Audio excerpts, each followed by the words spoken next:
Hello students, question number 28 from JEE Main 2021, 26 February, shift 2. The question is, let a be an integer such that all the real roots of the polynomial 2x to the power 5 plus 5x to the power 4 plus 10x cube plus 10x square plus 10x plus 10 lie in the interval a to a plus 1, then modulus of a क्या होगा ये बताना है।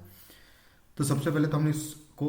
Assume करते हैं कि हमारा function F X है which is 2x to the power 5 plus 5x to the power 4 plus 10x cube plus 10x square plus 10x and plus है 10। इसको डिफ्रेंशिएट करूँगा तो F dash X is equal to आ जाएगा 10x to the power 4 plus यहाँ पर हो जाएगा 20x cube plus 30x square plus 20x and आएगा प्लस 10। इस पूरे से अगर मैं 10x स्क्वायर कॉमन लेता हूँ तो यहाँ पर बचेगा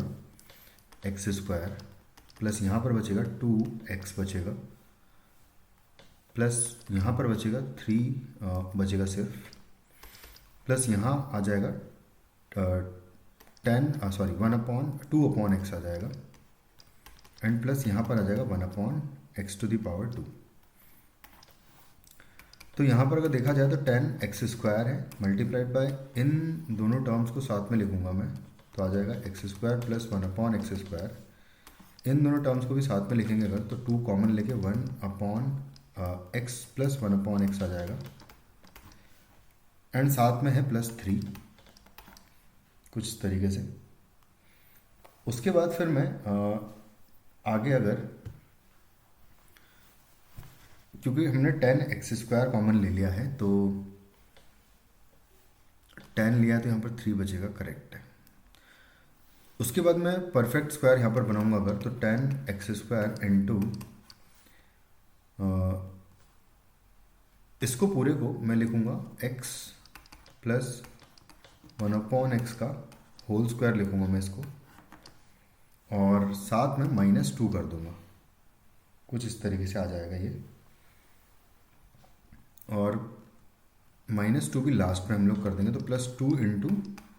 एक्स प्लस 1/x बचेगा यहाँ पर और -2 जो हुआ है तो यहाँ पर मैं +1 लिख दूंगा कुछ इस तरीके से, क्योंकि -2 कर देंगे तो 3 - 2 हो जाएगा 1, तो कुछ इस तरीके से आ जाएगा ये।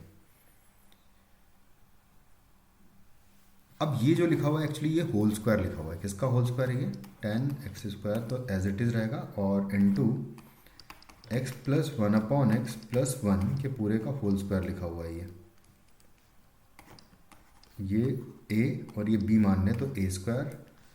ये b स्क्वायर लिखा हुआ है, ये 2ab लिखा हुआ है, तो ये पूरा होल स्क्वायर लिखा हुआ है जो कि हमेशा ग्रेटर देन इक्वल टू 0 आएगा। इसका मतलब कि F x is always an increasing function,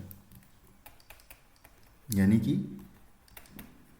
अगर ये इंक्रीजिंग फंक्शन है और ऑड पावर का है तो इसका सिर्फ एक रियल रूट आएगा, क्योंकि अगर फंक्शन इंक्रीजिंग होगा तो हमेशा ऐसा इंक्रीज करेगा तो एक बार सिर्फ ये एक्स एक्सिस को कट करेगा तो ओनली 1 रियल रूट होगा।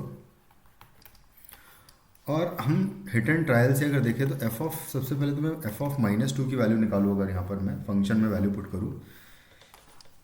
तो ये 32 हो जाएगा, 32 का डबल -64, यहाँ पर 2 टू द पावर 4 16 हो जाएगा, 16 पंजे 80 हो जाएगा तो +80 आ जाएगा यहाँ पर। 10x टू द पावर 3 8 हो जाएगा ये, तो ये +80 हो जाएगा और सॉरी -80 होगा यहाँ पर, और यहाँ पर होगा 4 इंटू 10 यानी कि +40 आ जाएगा यहाँ पर एंड प्लस -20 एंड आएगा +10। तो अगर ध्यान से देखा जाए तो ये 80 से तो 80 कैंसिल, 40 - 20 इज़ 20, 20 + 10 इज़ 30, तो -64 + 30 यहाँ पर आ जाएगा -34। और उसके बाद -1 पर अगर वैल्यू देखें तो एफ ऑफ -1 की जो वैल्यू आएगी वो आएगी -2 + 5 -10 और प्लस आएगा 10 -10 और +10, तो ये कैंसिल आउट और -10 से ये 10 भी कैंसिल आउट, तो बेसिकली इसकी वैल्यू 3 आ रही है, तो ये पॉजिटिव आ रहा है। तो इसका मतलब जाहिर सी बात है कि जो रूट लाई कर रहा है वो -1 से लेके -2 से लेके -1 के बीच में ही लाई कर रहा होगा, क्योंकि -1 पर इसकी वैल्यू नेगेटिव है, -2 पर सॉरी, और 1 पर वैल्यू पॉजिटिव है, तो ऊपर ग्राफ है। तो इन दोनों के बीच में ही कहीं ये जो रियल रूट अल्फ़ा है वो लाई कर रहा होगा। तो जो -2 से लेके अगर -1 में लाई कर रहा है, इसको अगर कंपेयर करें a से a+1 के बीच में, तो a इज इक्वल टू हो गया -2, तो मॉड्यूलस ऑफ a हो जाएगा 2। ये हो जाएगा हमारा फाइनली आंसर इस क्वेश्चन का। Thank you.